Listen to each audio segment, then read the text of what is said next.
Hello friends, welcome to Technique. This is Nirmal here, and in this video we'll share some tips, tricks and features of the Oppo Reno 7 Pro running on the ColorOS 12.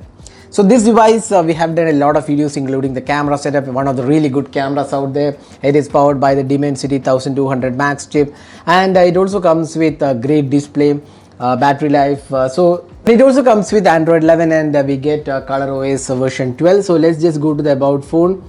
And let's see, you can see here this is Oppo Reno 7 Pro and RAM version, everything you can see. Android version is 11 and you get the ColorOS 12. That's the latest version of ColorOS, but you don't get the Android 12 update. So about device, so that's the device. And so let's see what all features it offers and what are the functions in the ColorOS. So you can, if you just go to the notification toggles, you can see here a lot of additional options are included here.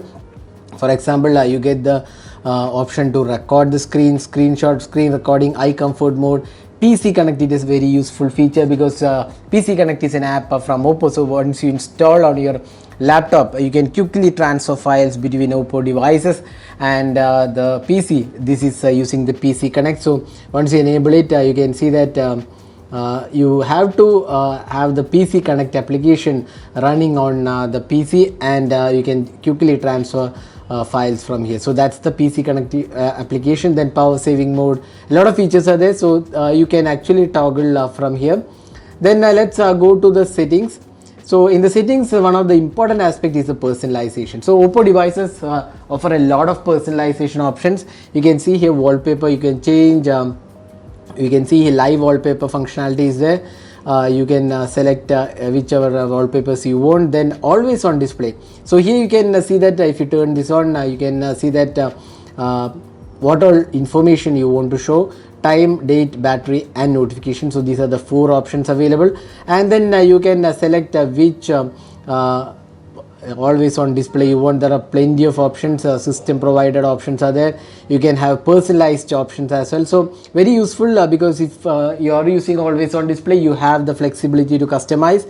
Then there is theme store. You can open the theme store and download plethora of themes to customize. So this is very useful because a lot of people need to customize icons, wallpapers, system tray, all those things you can customize with the themes. Then icons. So there are a lot of icons available. So you can see here default, material style, pebble, custom icons you can see. Then you can select the shape of the icon. So rounded corners, rounded edges, squarish. So a lot of things are there. Then you can set the icon size and foreground also. You can also show the app names, and app name size also you can select. So a lot of customization in terms of how you want the look and feel of the ColorOS to be. Then quick settings also you can see here. What size you want in the quick settings. So you can, here you can see there are circular ones. You can go with a different options, square, window, then rhombus is there. So a lot of options are there.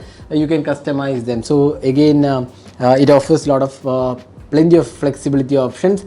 Then you can see the colors. So this is one area where Oppo has this option of choosing different colors. So you can see here there is a custom color option as well. So these colors are basically the ones you can see here. These are the colors.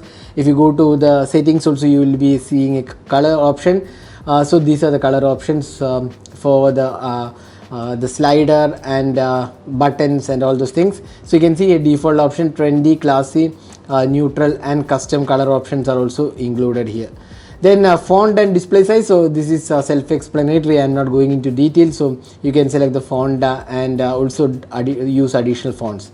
Then fingerprint animation. So this comes with an in-display fingerprint, and here you can see here some useful options are there to change the fingerprint animation. So these are really useful ones. So once you set the fingerprint, you can select the animation as well. Then edge lighting, of course you get a notification, you see this edge lighting. You have three colors available for edge lighting. This is blue, red and gold color. So those are the options. Then there is a breathing light. Breathing light is basically a light in the phone camera unit, an LED around the camera unit of the phone. And we have done a detailed video on that. You can check out our channel on breathing light and how to customize the breathing light. So next is the home screen and lock screen customization. So here we can set the drawer mode. So standard mode and app drawer mode is there. Standard mode, you have the icons in multiple home screens, and drawer mode you can have the app drawer as well. So if whichever layout you are easy to use, you can set that. Then app layout, you can have the app icons. You can see here 4x4, 4x5, 4x6, all options are included here.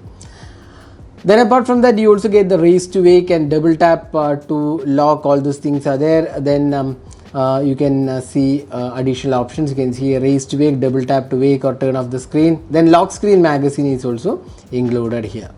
Then brightness and display. So here we have the light mode and the dark mode. Dark mode settings, here we have the enhanced dark mode, medium dark mode and gentle dark mode. So you can basically see the difference.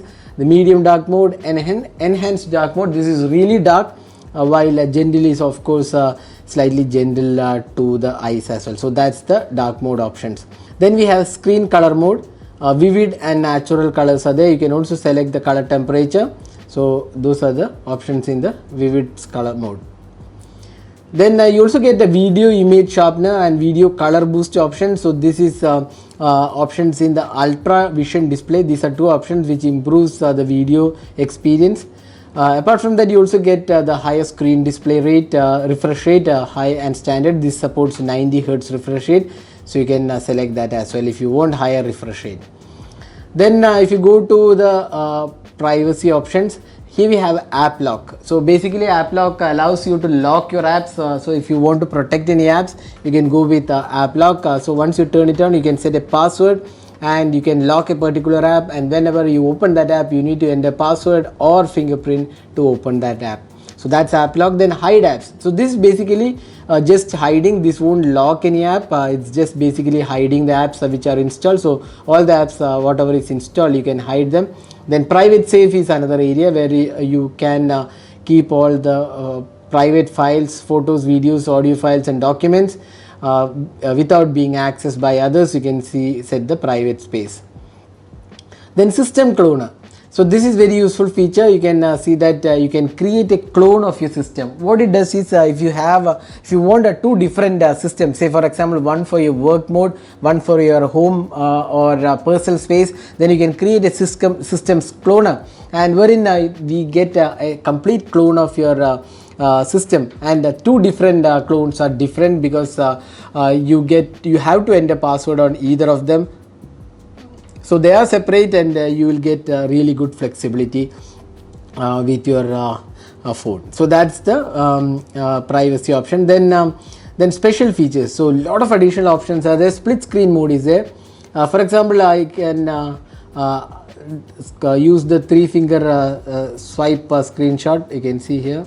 This is the split screen mode. So you can have the split screen option. So this is how it works.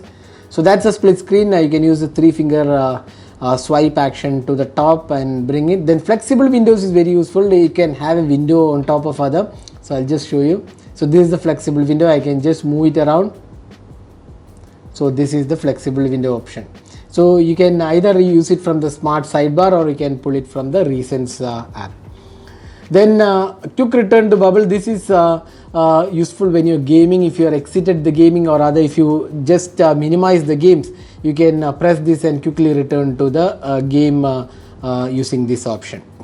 Then quick launch option, again this is very useful because in-display fingerprint scanner provides you option to quickly opening the app. So after you unlock, just press and hold the fingerprint animation. You have the option to open 3 apps quickly, one of the 3 apps quickly. So if you are going to use a particular app, you can open it. Next option is the smart sidebar. So smart sidebar, you can just swipe from the right side and you can get a list of few apps which you can easily open or quickly open rather. So if you have a particular set of apps which you use regularly, you can include that in a smart sidebar and quickly open it. So that's very flexible option. Next is the kid space. So kid space, as the name indicates, basically for kids, and you can set that apps allowed, duration for the kids mode, and what all you want in the kid space can be set. Then we have the simple mode. Simple mode is basically bigger font sizes and bigger font icons, and also louder ringtone specifically for elderly people. It's very easy to use for those people. So very important aspect for elderly people. Now next let's see the system settings and see what all features it offers. So gestures and motion. So here we have screen off gestures, then swipe down with 3 fingers to take screenshot, lift ear to wake up, rise to wake. So a lot of gestures are there. So screen off gestures are there, screen on gestures are there. So you can use gestures based on what all feels comfortable for you. For screenshot, just swipe 3 fingers down, and here also you get an option to enable OTG in case you want to connect to the OTG. Then assistive ball is there, so it brings a ball on the screen. What it does is you can use single tap to go back, that's the back button, press and hold for home, and press and double tap to get the recents app. So it's very useful. Instead of the navigational buttons, you can use the assistive ball to navigate. So again, very interesting and useful feature. So you can customize the double tap options as well. So those were some of the tips and tricks and features you can try out on the Oppo Reno 7 Pro with Android 11 and ColorOS or other ColorOS 12. So there are a lot of features to try out. So if you have the device, you can try out these features to get the better out of your device. So hope this video was useful. Do hit that like button and also hit the red subscribe button for more videos. Thanks for watching. Hope to see you in our next video. Have a great day.